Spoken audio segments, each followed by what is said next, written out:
Hello students, कैसे हैं आप सब। तो आज के वीडियो के अंदर हम डिटेल में जो हमारी फर्स्ट पीरियडिक प्रॉपर्टी है एटॉमिक साइज कि क्या होता है जब आप किसी पीरियड में लेफ्ट टू राइट जाते हैं और किसी एक ग्रुप में टॉप टू बॉटम जाते हैं, तो एटॉमिक साइज पे क्या यहां पे इफेक्ट होता है।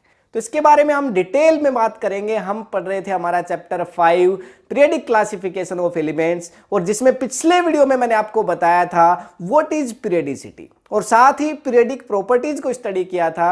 अगर आपने अभी तक वो वीडियो नहीं देखा है, ऊपर आई बटन पे लिंक है, वहां से जाकर के आप उस वीडियो को देख सकते हैं। अब बात आती है हमारी first periodic property atomic size. तो हमें इसको क्यों पढ़ना चाहिए। हमें एक क्वेश्चन पूछा जा सकता है, कोई भी 4 एलिमेंट्स उठाएगा एग्जाम में, क्या होगा, कोई भी 4 एलिमेंट्स उठाएगा और वो 4 एलिमेंट्स रख देगा, जैसे लिथियम रख दिया, पोटेशियम रख दिया, रुबिडियम ले लिया और कैल्शियम ले लिया, 4 एलिमेंट्स रख दिए, और हमें बोलता है कि इनको इनके एटॉमिक साइज के या एटॉमिक रेडियस के इंक्रीजिंग और डिक्रीजिंग ऑर्डर के अंदर प्लेस करके बताओ।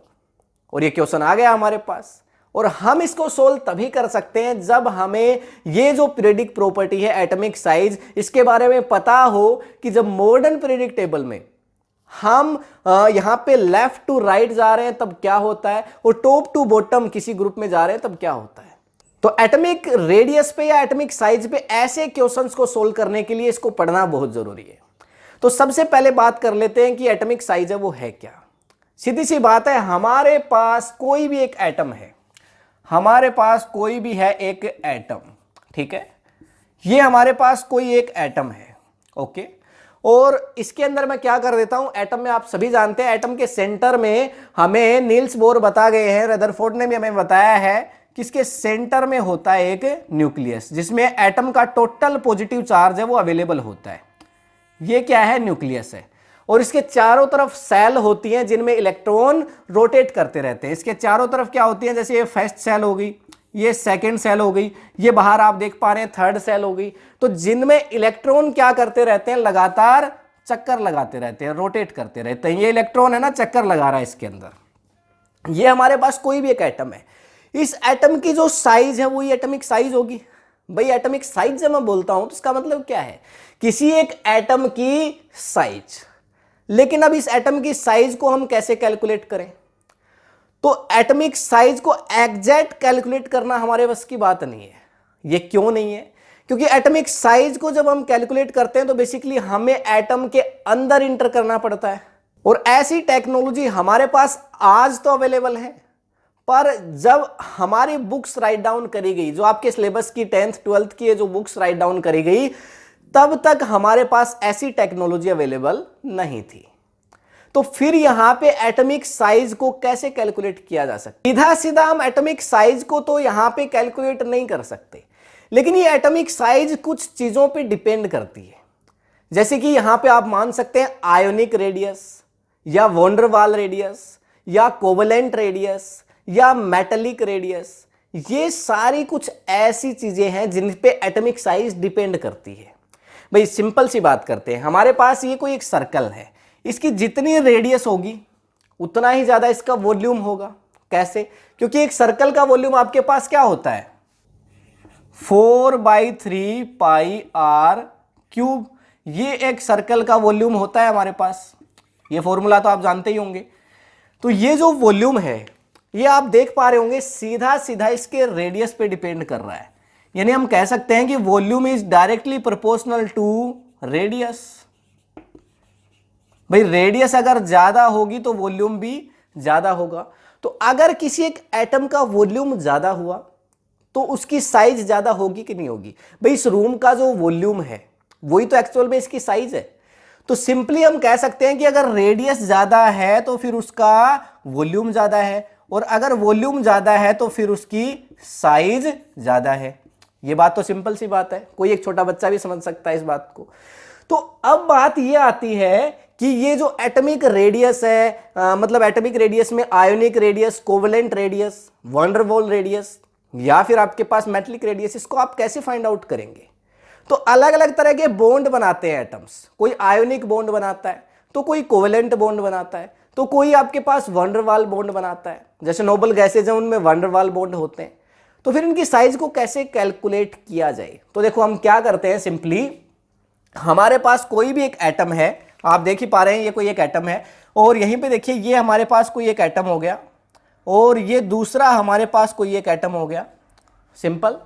तो हमने ये दोनों एटम्स को एक दूसरे के पास रख दिया, ये इस एटम का सेंटर है, ये इस एटम का सेंटर है, और यहां पे आपके पास दोनों के बीच बन रहा है एक बॉन्ड। कैसा बॉन्ड है? आयोनिक बॉन्ड है। आयोनिक बॉन्ड में इलेक्ट्रॉन की शेयरिंग नहीं होती है, ये दोनों एक दूसरे को अट्रैक्ट कर रहे होते हैं बस। ये आपका कोई पॉजिटिव आयन होगा, ये आपका कोई नेगेटिव आयन होगा, ये दोनों आयन्स, ये दोनों एटम्स ही हैं, लेकिन एक पे पॉजिटिव चार्ज आ गया, एक पे नेगेटिव। कैसे सर? बात तो समझ में नहीं आई। देखो सोडियम ने मान लो इलेक्ट्रॉन को क्या कर दिया, डोनेट कर दिया, तो Na+ बना देगा, और क्लोरीन ने इलेक्ट्रॉन को एक्सेप्ट कर लिया तो ये क्या बना देगा, Cl- बना देगा। सिंपल सी तो बात है। तो ये तो एक नेगेटिव एटम है और ये एक पॉजिटिव एटम है, और इन दोनों के बीच, मेटल और नॉन मेटल्स के बीच कौन सा बॉन्ड बनता है? आयोनिक बॉन्ड बनता है। आयोनिक कंपाउंड्स के अंदर कौन सा बॉन्ड होता है भाई? NaCl अगर जुड़ेंगे तो कौन सा कंपाउंड होगा? आयोनिक कंपाउंड होगा। तो यहां पे अगर यहां पे दोनों की जो बीच की डिस्टेंस है, इसका भी सेंटर उठा लें और इसका भी सेंटर उठा लें, और दोनों को क्या कर दिया जाए, हाफ कर दिया जाए, तो फिर ये जो आपके पास डिस्टेंस आ रही है, इसको मैं नेम दे रहा हूं A और इसको पॉइंट दे रहा हूं B। तो जो AB हमारे पास डिस्टेंस आ रही है, क्या हम इसको रेडियस बोल सकते हैं? एटॉमिक रेडियस कह सकते हैं, या फिर मैं इसको कह सकता हूं आयोनिक रेडियस, क्योंकि ये आयोनिक बॉन्ड है। ठीक है, ऐसे ही यहां पे अगर दो एटम्स के बीच, देखो ये हमारे पास कोई एक एटम है और ये एक दूसरा एटम है, ये मैंने ऐसा क्यों किया? क्योंकि कोवेलेंट बॉन्ड में इलेक्ट्रॉन्स की शेयरिंग होती है, तो यहां भी इलेक्ट्रॉन्स होंगे। तो यहां पे बेसिकली क्या होगा, ये एक्स का सेंटर और ये इसका सेंटर, इसका भी अगर हाफ कर दिया जाए तो ये क्या आ गई, इसकी कोवेलेंट रेडियस आ गई सिंपली। तो इसलिए मैंने बोला एटॉमिक साइज को हम फाइंड आउट नहीं कर सकते, लेकिन यहां पे आपके पास जो रेडियस है उस पे एटॉमिक साइज डिपेंड करती है। तो सिंपली अगर इसका एक ओवरव्यू लें तो हम कह सकते हैं एटॉमिक साइज क्या है? एक एटम की साइज। कैसे पता लगाएंगे? उस एटम की रेडियस पता लगा लेंगे। रेडियस कैसे पता लगाएंगे? जैसा बॉन्ड वो बनाएगा, ionic bond, covalent bond, van der Waal bond, हम उस बॉन्ड की लेंथ को आधी कर देंगे, बॉन्ड लेंथ बाई 2, बॉन्ड की लेंथ के अपोन में 2 लिख देंगे, उतनी उसकी रेडियस होगी। ठीक है। और जो बॉन्ड ही नहीं बनाते, जैसे नोबल गैसेस तो किसी से रिएक्शन करती ही नहीं है, तो हम उसका एक एटम उठाएंगे, दूसरा एटम उठाएंगे, दोनों को क्लोज रख देंगे एक दूसरे के, बिल्कुल इतना क्लोज रखेंगे कि उसके ज्यादा क्लोज कर ही नहीं सकते। क्या कर रहे हैं? एक एटम उठाया, दूसरा एटम उठाया, और उन दोनों एटम्स को एक दूसरे को यहां पे सप्रेस यानी बिल्कुल कंप्रेस करके और इतना क्लोज लेकर के आएंगे कि वो उससे ज्यादा क्लोज नहीं जा सकते, और फिर उन दोनों के बीच की सेंटर की डिस्टेंस को माप करके और हाफ कर देंगे। ठीक है। तो हाँ, एग्जैक्ट वैल्यू ये नहीं होंगी, ये मैंने पहले कह दिया, ये वैल्यू जो आएंगी एग्जैक्ट नहीं होंगी, लेकिन हमें एक इससे एटॉमिक साइज का रफ आइडिया मिल जाएगा। तो सिंपली मैं एक एटम का एग्जांपल ले रहा हूं, और वो एटम है मेरे पास सोडियम का, और मैं जानता हूं कि सोडियम का एटॉमिक नंबर होता है 11। सोडियम का एटॉमिक नंबर 11 होता है। तो यहां पे देखो, सबसे पहले मैंने रख दिया एक न्यूक्लियस, क्योंकि सोडियम का न्यूक्लियस होगा, और इसके चारों तरफ इलेक्ट्रॉन चक्कर लगाएंगे। कहां लगाएंगे? इसका इलेक्ट्रॉन कॉन्फिगरेशन क्या होगा? 2, फिर 8 और फिर 1। तो ये मैंने रखी पहली सेल, ये मैंने रखी दूसरी सेल, और ये मैंने रखी तीसरी सेल। सिंपल। अब यहां पे लास्ट सेल में कितना इलेक्ट्रॉन है? 1 इलेक्ट्रॉन। तो मैं इसकी रेडियस की अगर मैं बात करूंगा ना, रेडियस क्या होती है? सर्कल के सेंटर से उसकी सर्क्यूमफेरेंस तक। अब इस एटम की सर्क्यूमफेरेंस क्या है? इस एटम की सर्क्यूमफेरेंस क्या है अगर बात करी जाए? सबसे बाहर वाला जो ऑर्बिट, क्या ये सर्क्यूमफेरेंस है? नहीं है। ये सर्क्यूमफेरेंस नहीं है, ये भी नहीं है, ये इसकी सर्क्यूमफेरेंस है। तो मतलब न्यूक्लियस से उसके आउटर मोस्ट सेल तक, न्यूक्लियस से ये कौन सा सेल है? ये आउटर मोस्ट सेल है, सबसे बाहर, इससे बाहर कोई सेल नहीं है। आउटर मोस्ट सेल, ये कैसा सेल है? Outermost shell. तो न्यूक्लियस से लेकर के ये क्या है आपका? देखो ये क्या है? न्यूक्लियस, न्यूक्लियस है, ये आपका न्यूक्लियस है, और ये है आउटर मोस्ट सेल। ये वाली सेल, ये वाली सेल की बात कर रहे हैं जिसमें इलेक्ट्रॉन रोटेट कर रहा है, लास्ट सबसे बाहर वाली सेल। उनके बीच की जो डिस्टेंस है ये आपके पास क्या है, एटॉमिक रेडियस है, आप ऐसा कह सकते हैं। चाहे आप बॉन्ड कौन सा भी बनाओ, ये एटम कोई भी बॉन्ड बनाए, लेकिन इस एटम की रेडियस है वो यही है। न्यूक्लियस से लेकर के और आउटर मोस्ट सेल तक की जो डिस्टेंस है वो इसकी एटॉमिक रेडियस है, और ये रेडियस है उसी पे इसकी एटॉमिक साइज डिपेंड करेगी, क्योंकि इसकी रेडियस पे वॉल्यूम डिपेंड करेगा। आई होप आपको बात क्लियर हो गई होगी। अब आपको ये तो क्लियर है कि एटॉमिक साइज है वो क्या है, लेकिन अभी तक हमने ये बात नहीं करी है कि मॉडर्न पीरियडिक टेबल में जब हम एक पीरियड में लेफ्ट टू राइट जा रहे हैं या एक ग्रुप में हम टॉप से बॉटम की तरफ आ रहे हैं तो क्या इफेक्ट पड़ रहा है, इसकी बात हमने अभी तक नहीं करी है। तो इसको देखने के लिए आपके दो फैक्टर हैं। मैं सबसे पहले आपको ग्रुप की बात बताऊंगा कि एक ग्रुप में क्या होता है आखिर। तो देखो इसको मैं रफ करता हूं। तो सिंपली मेरे पास देखिए दे दिया गया है लिथियम, फिर मेरे पास दे दिया है सोडियम, फिर मेरे पास दे दिया है पोटेशियम, और फिर देखो मेरे पास दे दिया है हाइड्रोजन।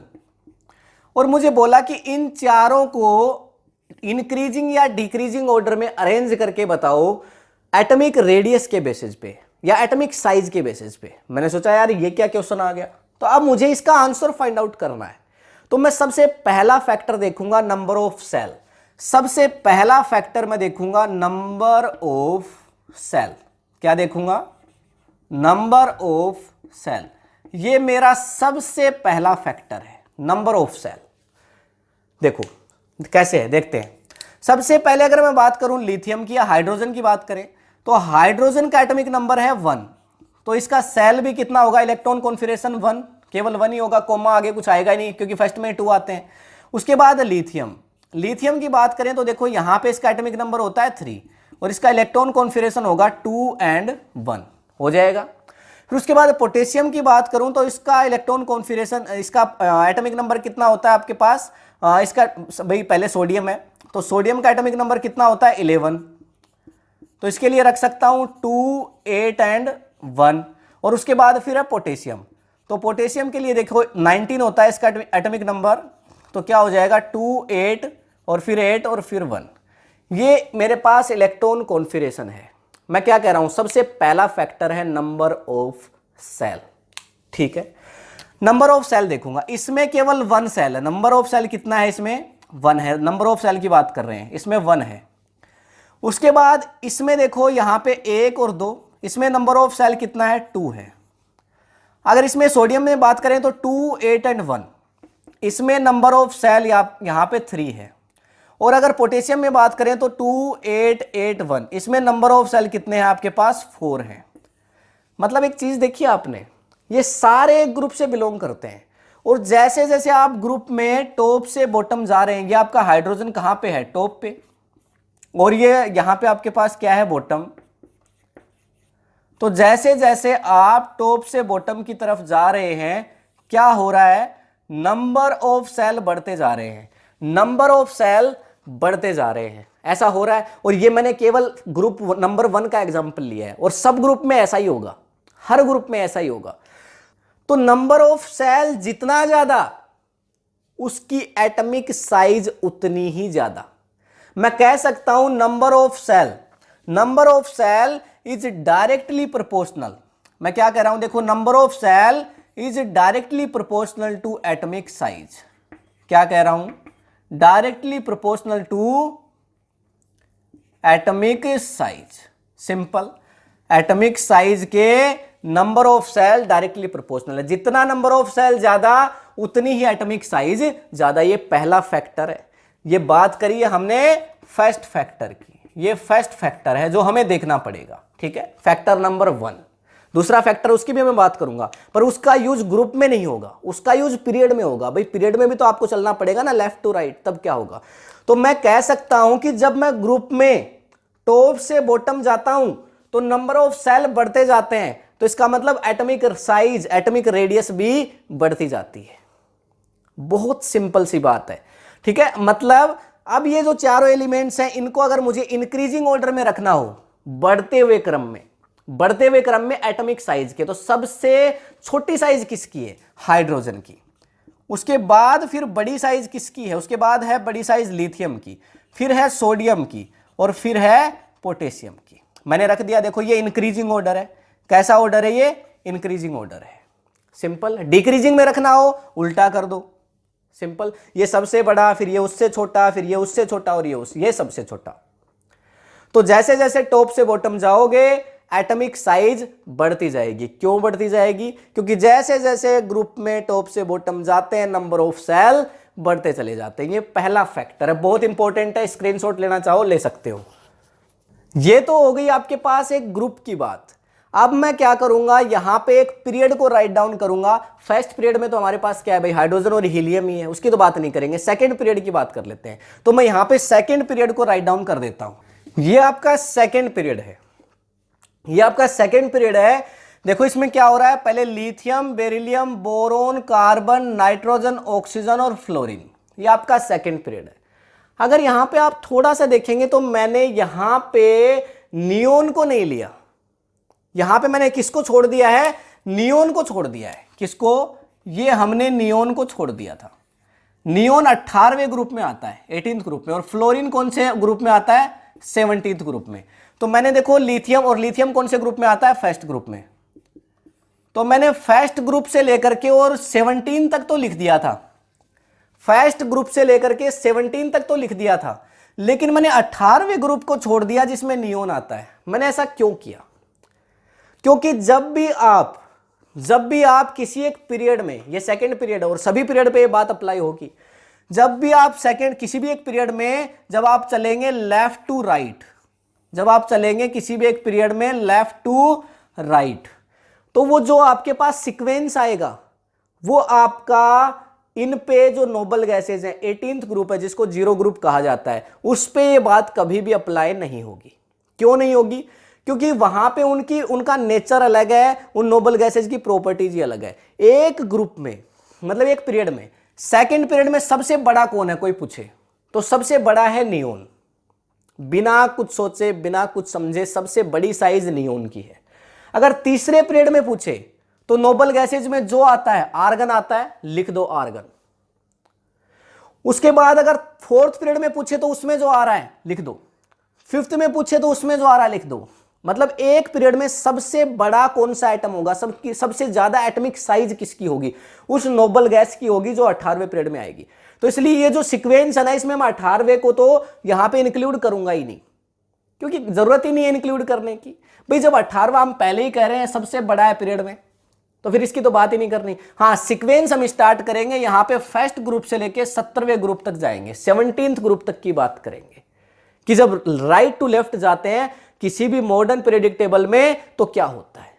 देखो पहला मैंने आपको बोला था नंबर ऑफ सेल, पहला मैंने आपको नंबर ऑफ सेल्स बोला था। दूसरा फैक्टर, अब मैं यहां पे सेकंड फैक्टर लिख रहा हूं। ये फैक्टर नंबर 1 था, फैक्टर नंबर 2 है। ये फैक्टर नंबर 2 क्या है?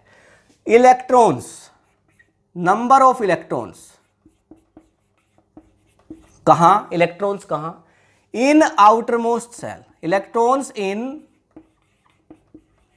Outermost shell. Outermost shell में नंबर ऑफ इलेक्ट्रॉन्स, ये दूसरा फैक्टर है। कैसे? बात समझ में आ जाएगी, अभी देखना। देखो सबसे पहले मैं बात करूंगा लिथियम की। लिथियम की अगर मैं बात करता हूं तो यहां पे देखो लिथियम का एटॉमिक नंबर कितना है भाई? एटॉमिक नंबर है 3, हमने अभी अभी देखा था। तो इसका इलेक्ट्रॉन कॉन्फिगरेशन क्या होगा? देखो 2 and 1 हो जाएगा। यहां पे बात करूंगा बेरिलियम की। बेरिलियम का एटॉमिक नंबर होता है 4, इसका इलेक्ट्रॉन कॉन्फिगरेशन लिखूंगा तो हो जाएगा 2 and 2, सिंपल। फिर मैं बात करूंगा किसकी? बोरोन की। बोरोन का एटॉमिक नंबर होता है 5, तो अगर यहां पे देखा जाए तो इसका इलेक्ट्रॉन कॉन्फिगरेशन हो जाएगा 2 and 3। उसके बाद बात करूंगा कार्बन की। कार्बन का एटॉमिक नंबर होता है 6, इसका अगर इलेक्ट्रॉन कॉन्फिगरेशन लिखा जाए तो क्या हो जाएगा? 2 and 4 हो जाएगा। भाई 8 तक तो आ ही सकते हैं ना। फिर मैं अगर बात करूं नाइट्रोजन की, तो नाइट्रोजन का क्या हो जाएगा? देखो एटॉमिक नंबर 7, और ये हो जाएगा मेरे पास 2 and 5, सिंपल। और ऐसे ही आप ऑक्सीजन का लिख लेंगे 2 6, फ्लोरीन का लिख लेंगे 2 7, सिंपल। ये तो मैंने अभी इलेक्ट्रॉनिक कॉन्फिगरेशन लिखा है, पर ये मैंने क्यों लिखा है? क्योंकि मैं कह रहा हूं देखो इलेक्ट्रॉन्स कहां? In outermost shell, in outermost shell, ये दूसरा फैक्टर है।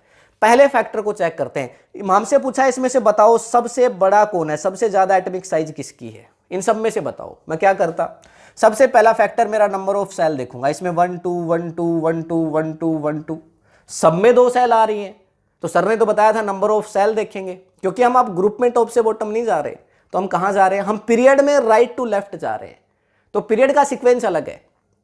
तो अब यहां पे हमारा जो नंबर ऑफ सेल वाला फॉर्मूला है वो तो फेल हो गया, क्योंकि इसके बारे में तो हमें पता था। अब हम बात करेंगे electrons in outermost shell. इसकी आउटर मोस्ट सेल कौन सी है, ये है। सबकी आउटर मोस्ट सेल ये सेकंड वाली है, क्योंकि फर्स्ट वाली तो फुलफिल है। इसमें 1 इलेक्ट्रॉन है, इसमें 2 है, इसमें 3 है, इसमें 4 है और इसमें 5 है। समझ रहे हो, सभी की आउटर मोस्ट सेल के अंदर नंबर ऑफ इलेक्ट्रॉन्स, सभी के आउटर मोस्ट सेल में नंबर ऑफ इलेक्ट्रॉन्स अलग अलग है। अब यहां पे आपके पास एक फोर्स वर्क करेगा, जो किसके और किसके बीच लगेगा, न्यूक्लियस के और इलेक्ट्रॉन्स के बीच लगेगा। देखो बात करते हैं, ये मेरे पास कोई एक एटम है, ठीक है, यहां पे ये मेरा एक आउटर मोस्ट सेल है, बस मैं बीच की बात नहीं कर रहा। बीच में मेरे पास हालांकि एक सेल और है, 2 हो सकती हैं, 5 हो सकती हैं, 10 हो सकती हैं, पर मुझे तो आउटर मोस्ट सेल से मतलब है जिसमें लास्ट सेल में इलेक्ट्रॉन है वो रोटेट कर रहा है। अब इलेक्ट्रॉन पे जो चार्ज है ना वो कौन सा है, नेगेटिव, और न्यूक्लियस में सबके सब क्या है, प्रोटॉन्स, तो न्यूक्लियस में जो चार्ज है ना वो कैसा है, पॉजिटिव। सिंपल सी बात है। तो देखो न्यूक्लियस में पॉजिटिव और इलेक्ट्रॉन पे नेगेटिव, तो इन दोनों के बीच एक अट्रैक्शन फोर्स काम करेगा, इन दोनों के बीच एक अट्रैक्शन फोर्स काम करेगा। और न्यूक्लियस स्टेबल है, न्यूक्लियस अपनी जगह पे रखता है, ऐसा नहीं कि इलेक्ट्रॉन न्यूक्लियस को खींच लेगा, मतलब ये इलेक्ट्रॉन न्यूक्लियस को ही बाहर खींच लेगा, ऐसा नहीं। तो क्या होगा, ये जो न्यूक्लियस है ये इलेक्ट्रॉन को अपनी तरफ अट्रैक्ट करेगा। अब ये यहां पे ऐसा क्यों हो रहा है सर कि भाई ये जो इलेक्ट्रॉन है ये न्यूक्लियस को नहीं खींच पा रहा, क्योंकि न्यूक्लियस में क्या होता है, प्रोटॉन्स होते हैं, लेकिन उसके साथ साथ न्यूट्रॉन्स भी होते हैं। न्यूक्लियस में प्रोटॉन्स होते हैं, पर प्रोटॉन्स के साथ साथ न्यूट्रॉन्स भी होते हैं। तो इसलिए जो आपके पास न्यूक्लियस है वो बहुत हैवी होता है as compare to mass of electron. अब भाई इलेक्ट्रॉन तो अकेला घूम रहा है, लेकिन न्यूक्लियस में तो प्रोटॉन और इलेक्ट्रॉन दोनों साथ मिलके बैठे हुए हैं। तो इलेक्ट्रॉन में इतनी हिम्मत नहीं है कि न्यूक्लियस को खींच ले जाए, पर न्यूक्लियस में इतनी हिम्मत है कि वो इलेक्ट्रॉन को खींच लाए। समझ गए, क्योंकि इलेक्ट्रॉन हल्का है as compare to nucleus. Nucleus है वो हैवी है, भारी है, वो यहां पे रुका रहेगा। तो अब यहां पे ये एक इलेक्ट्रॉन चक्कर लगा रहा है, तो कुछ यहां पे अट्रैक्शन फोर्स लगा रहा है, ये इफेक्टिव न्यूक्लियर चार्ज है, क्योंकि न्यूक्लियस है वो इसके ऊपर चार्ज लगा रहा है। तो अट्रैक्शन फोर्स जो यहां पे लग रहा है, अब यहां पे मैंने इलेक्ट्रॉन को क्या कर दिया, इलेक्ट्रॉन को 2 कर दिया। पहले एक इलेक्ट्रॉन था, अब इलेक्ट्रॉन 2 हो गए, फिर इलेक्ट्रॉन हो गए 3, आपके पास एक और इलेक्ट्रॉन आ गया यहां, ठीक है ना, एक और, फिर यहां पे मैंने इलेक्ट्रॉन एक और बढ़ा दिया। तो मैं नंबर ऑफ इलेक्ट्रॉन्स को यहां बढ़ाते जा रहा हूं। जैसे जैसे नंबर ऑफ इलेक्ट्रॉन बढ़ रहे हैं, जो ये चार्ज है ये भी बढ़ रहा है, ये जो चार्ज है ये भी बढ़ रहा है। जब ये चार्ज बढ़ रहा है तो एटम की साइज छोटी होती जाएगी कि बड़ी, छोटी होती जाएगी। सिंपली भाई एक इलेक्ट्रॉन था तो खींच रहा था न्यूक्लियस थोड़ा कम, पर अब पॉजिटिव नेगेटिव और बढ़ गया, तो 2 इलेक्ट्रॉन बढ़ने पे और खींच गया, 3 इलेक्ट्रॉन कर दिए तो और यहां पे अट्रैक्शन फोर्स हो गया, 4 इलेक्ट्रॉन कर दिए तो और अट्रैक्शन फोर्स हो जाएगा।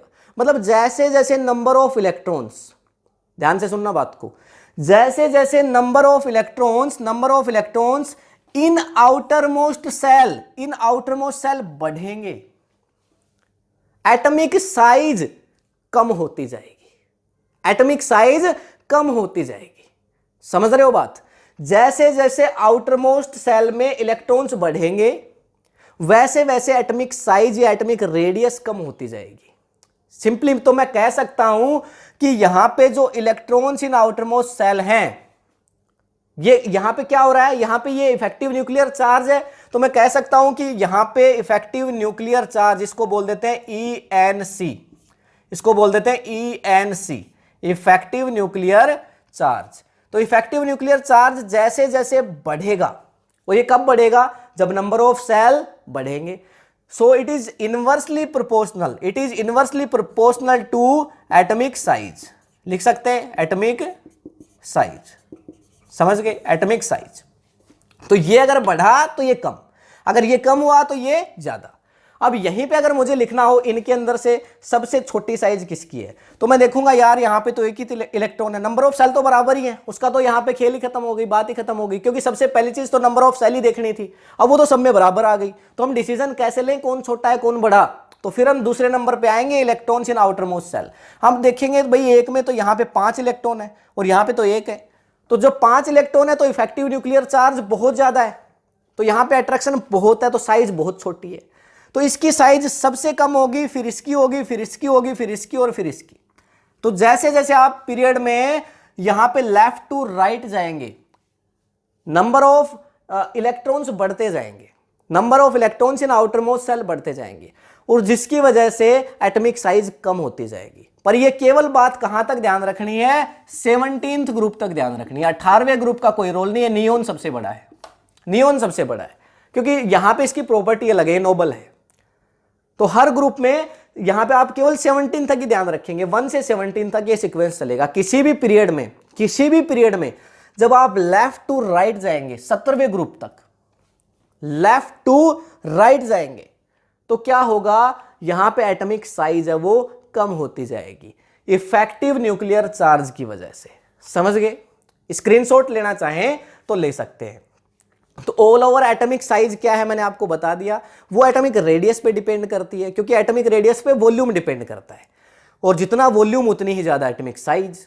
और सिंपली एटॉमिक साइज आपको देखनी है तो आपको 2 फैक्टर ध्यान में रखने हैं, पहला नंबर ऑफ सेल और दूसरा number of electrons in outermost shell. जब ग्रुप की बात होगी तो आप नंबर ऑफ सेल देख लो, जब पीरियड की बात होगी तो आप, क्योंकि ये तो बिल्कुल सेम आ जाएंगे आपके पास, नंबर ऑफ सेल तो सेम आ जाएंगी, तब आप electrons in outermost shell देख लो। इस तरह से आप आसानी से एटॉमिक साइज पे कोई भी अगर क्वेश्चन आता है तो उसको आप सोल्व कर सकते हो। तो ये था आज का वीडियो। आई होप ये वीडियो आपको इन्फॉर्मेटिव लगा होगा। अगर ये वीडियो आपको इन्फॉर्मेटिव लगा है तो अपने फ्रेंड्स के साथ शेयर करिए, साथ ही इस वीडियो को लाइक करिए। आपका कोई क्वेश्चन है तो नीचे कमेंट करिए। इससे जस्ट नेक्स्ट प्रॉपर्टी है वो नेक्स्ट वीडियो के अंदर हम स्टडी करेंगे। और अगर अभी तक आपने इस चैनल को सब्सक्राइब नहीं किया है तो कर लीजिए, बेल आइकन को जरूर प्रेस करिए ताकि सारे नोटिफिकेशंस आपको मिलते रहें। मिलेंगे नेक्स्ट वीडियो में, तब तक के लिए thank you, have a nice day.